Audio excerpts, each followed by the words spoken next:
አርሰናል የተባለው የእግር ኳስ ክለብ ዋንጫ ማንሳቱን አስመልክቶ የአዲስ አበባ ሰፈሮች ላይ ደስ የሚል ደስታ አገላለጾች ነበሩ፣ ሰላማዊ ነበሩ። ብዙ ቦታ ላይ ሰላማዊ ነበሩ። እንዲሁም የኢትዮጵያ ከተሞች ላይ ብዙ የኢትዮጵያ ከተሞች ላይ ሰላማዊ የሆነ የደስታ አገላለጾች ነበሩ። ይሄን ተከትሎ አንዳንድ ሰዎች የአርሰናል ደጋፊዎች አደባባይ ወጥተው እንዲያጥለቀልቁ እውነት ይሄ ትውልድ በዚህ ዘመን ላይ መፈጠርን ብንረግም የከሸፈ ነው እያሉ ነው ያሉት። ያልከሸፈ የሚሉት ትውልድ እነሱ የ1964 ትውልድ እርስ በርስ የተባለው ያ ጅምር ትውልድ እርስ በርስ ተብላልቶ ያለቀ እስካሁን ድረስ ለኢትዮጵያ መባላት ለኢትዮጵያ ሕዝቦች እንደዚህ መሆን ምክንያት ይሆኑ ያላለቁ ትውልዶች ናቸው። እንግዲህ አሁን የአርሰናል ደጋፊዎችን አይተው ትውልዱ የከሸፈ ነው የሚሉት። እናንተ ያልከሸፋችሁ ትውልዶች ለዚች ሀገር ያበረከታችሁት አስተዋጽኦ ምንድነው? እስካሁን ድረስ ለኢትዮጵያ መባላት እርስ በርስ እንደዚህ መፋጀት ምክንያት የሆናችሁት እናንተ ናችሁ። የ1964 ትውልዶች ናቸው።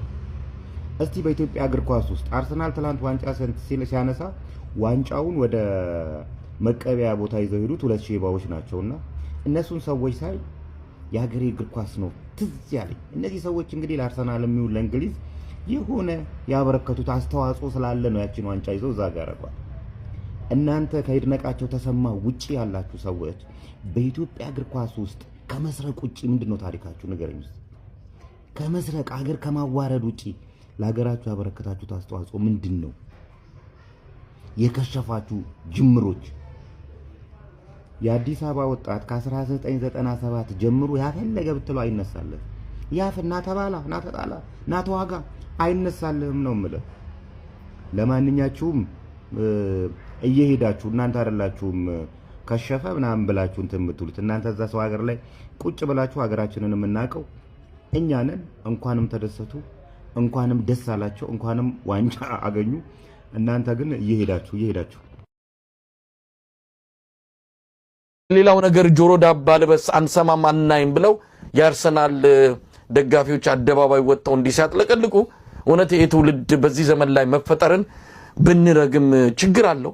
እውነት እንጠየቅበታለን፣ በዚህ እንጸጸታለን። ምንድነው መደረግ ያለበት? ከኬንያ ምን እንማራለን? ኬንያዎች አስቀኑን። እውነት ቀናን በኬንያዎች።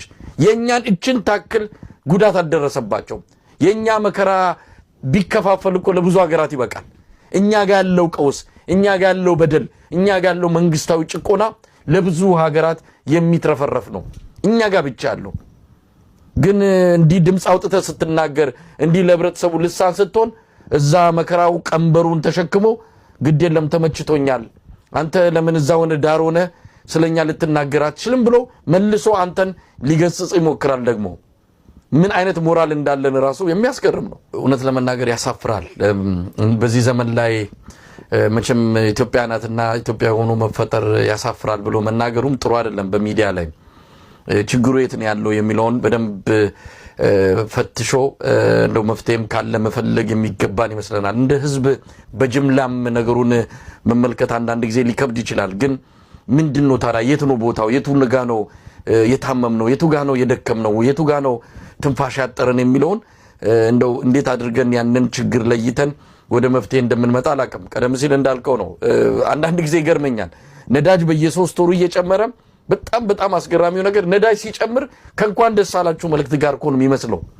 ልክ ነዳጅ መጨመሩ ለኢትዮጵያ ህዝብ መልካም ነገር ይዞ እንደመጣ እየተፈለቀለቁ ደስ ይያላቸው ከረባታቸውን አድርገው በቴሌቪዥን መስኮት ገጭ ብለው ነዳጅ ጨምረናል ሲሉ የቀነሰ እስኪመስል ድረስ ለህብረተሰቡ መልካም ነገር ይዘው የሚመጡ ይመስላል። ለህብረተሰቡ እዳና ሸክም ይዘው እየመጡ በቅርቡ አብይ አህመድ በአንድ ስብሰባ ላይ ተገኝቶ እኔ እንቅልፍ አጥቼ አድራለሁ 20 ቢሊዮን ብር ነው መደጉመው ሲል ምናልባት ለኢትዮጵያ ህዝብ መልእክቱ ወይ ነዳጅ ይቀንሳል የሚል ነው። በማግስቱ ነው ሌላ ተጨማሪ የነዳጅ ዋጋ ተመን ተስተካከለ ብለው ደስ ይያላቸው እየተፈለቀለቁ የነገሩት ንቀታቸው ለከታቷል። አብይ አህመድ እንዳልከው ነው። ሙዝ እንኳን የሙዝ ልጣጭ ስትረግጠው እኮ ይጥልሃል። የኢትዮጵያ ህዝብ የሙዝ ልጣጭን ያህል እንኳን እየተረገጠ መጣል አቅቶታል። ስለዚህ አውቀውታል፣ ልባችንን አውቀውታል። እየረገጡን ዝም እንደምንል ምናልባትም መሪን የሚሾመው እግዚአብሔር ነውና እግዚአብሔር ያንሳው የሚል በጣም የሰነፍ አባባል እየተጠቀምን ቀደም ሲል ያልከው ነው ያርሰናል እንኳን ደስ አላችሁ በዚህ አጋጣሚ ያርሰናል ደጋፊዎች ግን ኢትዮጵያ ችግሯ ብዙ ነው ሰፊ ነው ይሄ ወጣት የሚያለቅሰው ስለምንድን ነው መሆን ያለበት አዎ ስፖርት መዝናኛ ነው መደገፍ ምንም ችግር የለውም ነገር ግን በዚህ ደረጃ ህዝብ ያለቀ ህዝብ እየሞተ ሀገሪቱ በቀውስና በመከራ ታጥራ ለሌላው ነገር ጆሮ ዳባ ልበስ አንሰማም አናይም ብለው ያርሰናል ደጋፊዎች አደባባይ ወጥተው እንዲያጥለቀልቁ እውነት የትውልድ በዚህ ዘመን ላይ መፈጠርን ብንረግም ችግር አለው እውነት ተመልከት በተመሳሳይ ሳምንት ውስጥ የኬንያ ህዝብ 20% ጨመረብኝ ብሎ የኬንያ መንገዶች በኬንያ ወጣቶች በአመጽ ሲጥለቀለቁ በዛው ወቅት ኢትዮጵያ ውስጥ ይሄ ሁሉ መከራ የሚወርድበት ስራ የሌለው ቤተሰቦቹ የሚሰቃዩ ወጣት አርሴናል ሻምፒዮንሺፕ አሸነፈ ብሎ መንገድ ዘግቶ ይጨፍራል ዩሲ ስለዚህ ለራሱ ቁስል ባዳ የሆነ ለራሱ ሐዘን ባዳ ኢትዮጵያ ውስጥ ሰው ሲሞት ለምን ብሎ ማይጠይቅ ሰው በጅምላ ሲታፈስ ለምን ብሎ ማይጠይቅ ሰዎች በጅምላ ሲገደሉ በሃይማኖታቸው ሰዎች ሲጨፈጨፉ ለምን ብሎ ማይጠይቅ መንግስት እንደፈለገ ግብር እየጨመረ ምን ይያለ ያሰረ ምን መላወሻ ሲያሳጣው ለምን ብሎ ቤቱን ሲያፈርስበት ሙሉ አዲስ አበባ ስትፈርስ ለምን ብሎ የሚጠይቅ ህዝብ የለም እግር ኳስ ሊያውም የሀገር ውስጥ ተጫዋቾች በሌሉበት አንድ የእንግሊዝ ክለብ አሸነፈ ብሎ ያለቀሱ ወጣቶቹ ስሜታቸውን ሲገልጹ ስታይ በቃ አርቲፊሻል ስብዕና የማስመሰል ስብዕና የድራማቲክ የሆነ ሌላ እንትን ወጣቱ እንዲላበስ በደንብ በቃ በተሳካ ሁኔታ የማደንዘዝ የፔን ውስጥ ህመም እያለ ግን ሁሉ ቀን ማደንዘዣ እየተወጋህ ህመሙን ፊል እንዳታረገው ከተደረግ በሽታው አልዳነም በሽታው በሰውነት ውስጥ እየተሽከረከረ ነው ምናልባትም ሊገልህ ጥቂት ደቂቃዎች ሊቀሩት ይችሉ ይሆናል ግን ማደንዘዣ ሁሌ የዛ ቦታ ላይ ማደንዘዣ ስለሚኖርህ ያ ማደንዘዣ ያመመህ ሆኖ አይሰማህም ሌላው ቦታ ላይ ጥፍሩ ሲቆረጥ ትንሽ ደማ ብሎ ያዙ ይልቀቁኝ መርፌ ማደንዘዣ ያልተወጋው ህዝብ የኬንያ ህዝብ ነው ይላል እዚህ ደግሞ ነፍስህን ሊገዳደር የሚችል ስንት መከራ የተሸከመ ህዝብ በየቀኑ የሚሰጡትን ማደንዘዣዎች የኮሪደር ማደንዘዣ የምናምን ብቅርቅ ማደንዘዣዎችን እየተወጋ የደነዘዘ ወጣትና እንትን ስለሆነ ያለው መንግስትን ኩሽና ያረግምና እኔ እንደው በእውነት በቃ በዚህ ዘመን ራሳችንን የምንታዘብበት ጊዜ ነው መሰይ እውነት ለመናገር ያሳፍራል በዚህ ዘመን ላይ መቼም ኢትዮጵያ ናትና ኢትዮጵያ ሆኖ መፈጠር ያሳፍራል ብሎ መናገሩም ጥሩ አይደለም በሚዲያ ላይ ችግሩ የት ነው ያለው የሚለውን በደንብ ፈትሾ እንደው መፍትሄም ካለ መፈለግ የሚገባን ይመስለናል እንደ ህዝብ በጅምላም ነገሩን መመልከት አንዳንድ ጊዜ ሊከብድ ይችላል ግን ምንድነው ታዲያ የት ነው ቦታው የቱ ንጋ ነው የታመም ነው የቱ ጋ ነው የደከም ነው የቱ ጋ ነው ትንፋሽ ያጠረን የሚለውን እንደው እንዴት አድርገን ያንን ችግር ለይተን ወደ መፍትሄ እንደምንመጣ አላቀም ቀደም ሲል እንዳልከው ነው አንዳንድ ጊዜ ይገርመኛል ነዳጅ በየ3 ወሩ እየጨመረ በጣም አስገራሚው ነገር ነዳጅ ሲጨምር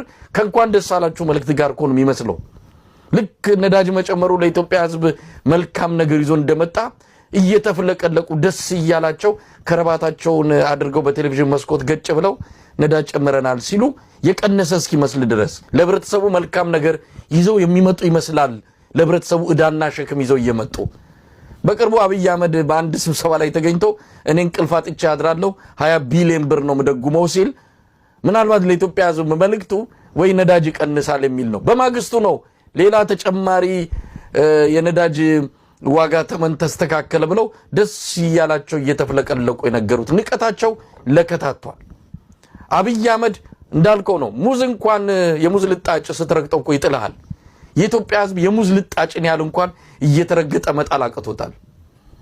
ስለዚህ አውቀውታል፣ ልባችንን አውቀውታል። እየረገጡን ዝም እንደምንል ምናልባትም መሪን የሚሾመው እግዚአብሔር ነውና እግዚአብሔር ያንሳው የሚል በጣም የሰነፍ አባባል እየተጠቀምን ቀደም ሲል ያልከው ነው የአርሰናል እንኳን ደስ አላችሁ። በዚህ አጋጣሚ የአርሰናል ደጋፊዎች ግን ኢትዮጵያ ችግሯ ብዙ ነው፣ ሰፊ ነው።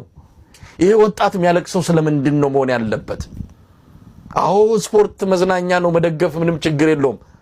ነገር ግን በዚህ ደረጃ ህዝብ እያለቀ ህዝብ እየሞተ ሀገሪቱ በቀውስና በመከራ ታጥራ ለሌላው ነገር ጆሮ ዳባ ልበስ አንሰማም አናይም ብለው የአርሰናል ደጋፊዎች አደባባይ ወጥተው እንዲያጥለቀልቁ እውነት የትውልድ በዚህ ዘመን ላይ መፈጠርን ብንረግም ችግር አለው።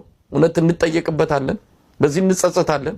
ምንድነው መደረግ ያለበት? ከኬንያ ምን እንማራለን? ኬንያዎች አስቀኑን፣ እውነት ቀናን። በኬንያዎች የኛን እችን ታክል ጉዳት አልደረሰባቸው። የኛ መከራ ቢከፋፈል እኮ ለብዙ ሀገራት ይበቃል። እኛ ጋር ያለው ቀውስ፣ እኛ ጋር ያለው በደል፣ እኛ ጋር ያለው መንግስታዊ ጭቆና ለብዙ ሀገራት የሚትረፈረፍ ነው። እኛ ጋር ብቻ ያለው ግን እንዲህ ድምጽ አውጥተህ ስትናገር እንዲህ ለህብረተሰቡ ልሳን ስትሆን እዛ መከራው ቀንበሩን ተሸክሞ ግድ የለም ተመችቶኛል፣ አንተ ለምን እዛ ሆነ ዳር ሆነ ስለኛ ልትናገር አትችልም ብሎ መልሶ አንተን ሊገስጽ ይሞክራል። ደግሞ ምን አይነት ሞራል እንዳለን ራሱ የሚያስገርም ነው ነገሩ። ይሄ ምን ይላል እና አንብበው እስቲ።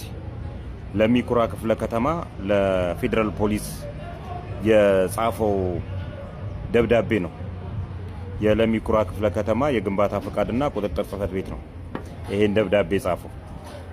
እንግዲህ ፌደራል ፖሊስ ናፍራን የሚባለው ሪል ስቴት በክፍለ ከተማችሁ እየገነባ ያለው